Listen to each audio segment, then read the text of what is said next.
Assalamualaikum warahmatullahi wabarakatuh. Saudara-saudaraku seiman dan seagama dimanapun Anda berada, mari kita sama-sama kembali belajar, tentunya belajar agama kepada guru kita, ustadz kita, yaitu Syekh Ali Jaber. Dan 4 hal yang menjaminkan banyak rizki, bukan memudahkan rizki. Tolong Bapak Ibu hafal, 4 hal bukan menjaminkan rizki, bukan memudahkan rizki, tidak.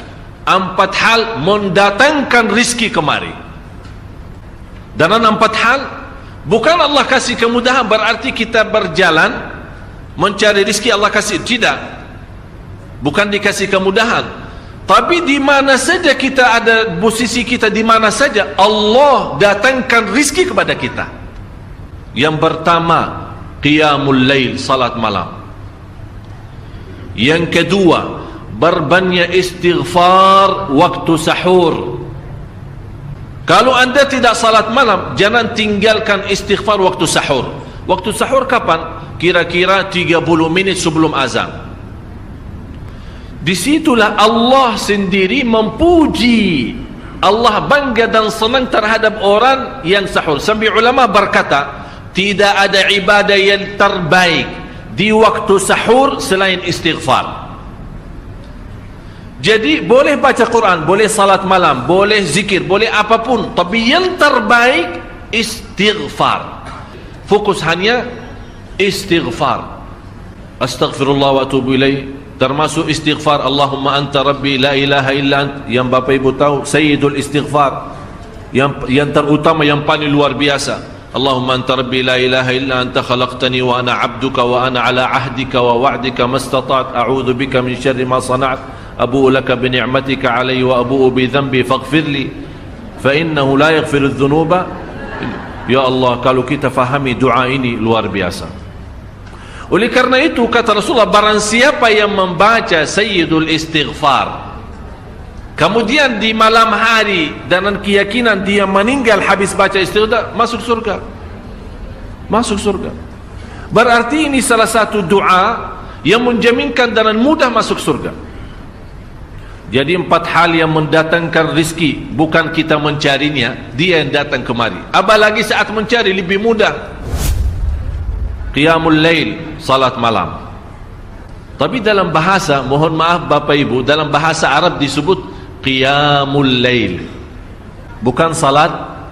Tapi kalau diterjemahkan dalam bahasa kita salat, tapi kenapa di situ qiyamul lail diberikan qiyamul lail, qiyam artinya berdiri, berarti lama. Saking lama berdiri dikaitkan jadi qiyamul lail. Qumil laila ya ayyuhal muzammil, apa terus? Qumil lail, berdirilah saat malam. Berdirilah, bukan salatlah malam, tidak, berdirilah malam hari. Itu dahsyatnya di situ berdiri. Qiyamul lail. Yang kedua, berbanyak istighfar. Yang ketiga, berbanyak sedekah. Sebenarnya bukan istilah berbanyak sedekah. Kadang-kadang orang bersedekah 100 juta, udah saya sudah bersedekah 100 juta. Bukan itu. Bukan yang dimaksud berbanyak sedekah itu dari sisi uang itu banyak atau sedikit, bukan. Yang dimaksud rahasia sedekah, ta'ahudus sedekah, istiqamah bersedekah. Itu tidak menjadi masalah besar maupun kecil, itu tidak menjadi masalah. Karena bagi Allah tidak ada artinya besar maupun kecil, kita tidak memberikan kepada Allah. Karena Allah Maha Kaya. Tapi rahasia sedekah itu kita terus menerus sedekah. Siang, pagi, malam, siang, pagi, malam, pagi, besok, terus minggu depan. Tidak pernah berhenti. Setiap ada kesempatan selalu kita membawa sedekah. Itu namanya ta'ahudus sedekah. Ta'ahud kalau dalam bahasa sebuah janjian. Seolah-olah kita ada kontrak kerjasama antara diri dengan apa? Dengan sedekah. Itu kata ta'ahud, ahad, berjanjian.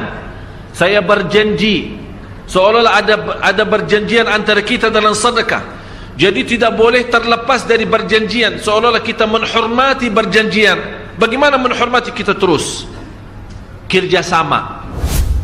Kita beri, Allah ganti berkah sedekah. Kita beri lagi, Allah ganti masih terus. Kita beri, masih Allah terus ganti. Itulah dahsyatnya sedekah. Jadi Bapak Ibu, jangan nunggu hari tertentu, bulan tertentu, malam tertentu kita bersedekah. Jangan. Setiap kita merasa ada berita baik, ada berita maupun ada berita buruk yang menyakiti perasaan kita, di rumah tangga kita, anak kita, suami kita, istri kita, apapun, langsung segera sedekah. Disitulah rahasianya. Ikatkan seolah-olah kita sudah membuat perjanjian antara diri dan sedekah. Dalam segala hal, hal senang maupun hal tidak, hal bahagia maupun hal sedih, hal bangga maupun hal lagi menghadapi kesusahan, kesulitan, selalu sehat dan sakit. Terus yang keempat, zikir, berzikir pagi hari dan sore hari. Ini 4 hal Bapak Ibu. Berdiri malam hari, itu yang namanya tahajud, banjanya atau lamanya berdiri. Berbanyak istighfar waktu sahur. Yang ketiga, berbanyak sedekah. Sudah Bapak Ibu mengerti. Jadi istilah berbanyak sedekah bukan artinya harus banyak dari jumlah hitungannya, tidak. Yang keempat adalah berzikir di pagi hari maupun petang hari. Amman huwa qanitun ana al-laili sajidan wa qa'ima. Sajidan wa qa'ima. Jadi Bapak Ibu, saat kita berdiri lama, walaupun baca satu ayat, diulangi berkali-kali, walaupun baca surah pendek, tapi diulangi berkali-kali, tidak menjadi masalah. Bapak Ibu hanya hafal qulhu. Qulhu dibaca 3 kali, pahalanya seperti baca Al-Quran 30 juz. Ada seorang salih mengajak kawannya, sudah mendekati subuh, ayo bangun salat malam dan baca sepertiga Al-Quran. Langsung orang itu menjawab, bagaimana saya baca, sebentar lagi muazan. Bacalah qul huwallahu ahad, salat malam dan qul huwallahu ahad. Jadi Bapak Ibu, yang saya harap jangan susah fikir, ya Allah saya mau baca apaan. Tak usah susah fikir. Baca dan nikmati, yang penting nikmati bacaan. Walaupun qul huwallahu ahad setiap hari. Kalau kita pusing baca, Allah tidak akan pusing mendengar. Malah Allah paling senang mendengar bisikan bacaan dan bisikan doa kita malam hari. Allah paling senang mendengar bisikan doa munajat kita malam hari.